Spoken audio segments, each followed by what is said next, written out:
કર્મ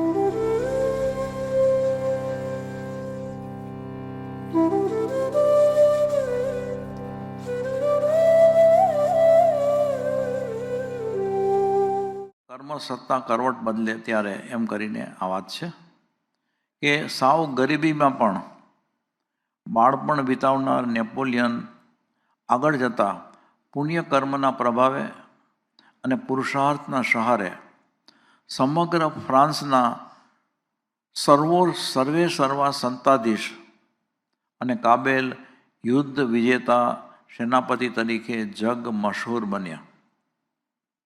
સફળતા એને એ હદે મળી ગઈ હતી કે એના કેફમાં નશામાં એ ઘણીવાર એમ બોલતો કે હું જ્યારે ઓર્ડર કરીશ ત્યારે આ ફ્રાન્સની આલ્પ્સ પર્વતમાળાએ પણ હટી જઈ અને મારા માટે માર્ગ કરી આપવો પડશે. કેવી વાત! જ્યાં જ્યાં સફળતા મળી તો સફળતા મળ્યા પછી એને એમ થયું કે હું હુકમ કરું તો આખો પર્વત પણ હટી જાય, એને હટી જવું જ પડશે એમ. આ શબ્દોમાં આત્મવિશ્વાસ કરતા અહંકાર, ઘમંડ વધુ છલકાતો હતો. કેટલાક સમય બાદ કર્મસત્તાએ કરવટ બદલી અને માનધાતા ગણાતો નેપોલિયન વોટરલૂના યુદ્ધ પરાજય બાદ શત્રુઓના હાથે કેદ થયો. એનું સામ્રાજ્ય, સૈન્ય, સત્તા બધું ગયું અને એને એકાંત કેદની સજા આપી અને સેન્ટ હેલિના ટાપુ પર લઈ જવાયો હતો. ત્યારે પગદંડી જેવો માર્ગ એટલો સાંકડો હતો કે બે પ્રવાસીઓ આમને સામને થઈ જાય તો એકે માર્ગની નીચે ઉતરવું પડે.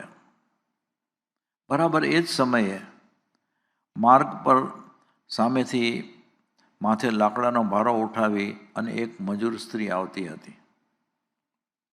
એ લગોલગ આવી ગઈ. આમ નેપોલિયન એક બાજુથી આવે, ઓલી મજૂર સ્ત્રી બીજી બાજુથી આવે, બંને સામસામે આવી ગયા. ત્યારે નેપોલિયનને એક ક્ષણ એ લગોલગ આવી ગઈ ત્યારે નેપોલિયને એને એક ક્ષણ માર્ગથી નીચે ઉતરી જવા કહ્યું. આ નેપોલિયને. પેલી સ્ત્રીએ તત્ક્ષણ તડુકીને જવાબ આપ્યો કે જોતો નથી મારા માથે ભાર છે, જ્યારે તું તો સાવ ખાલીકમ છે. વળી હું સ્ત્રી છું, માટે માર્ગ મને મળવો જોઈએ, તું નીચે ઉતર, નેપોલિયનને કહે છે.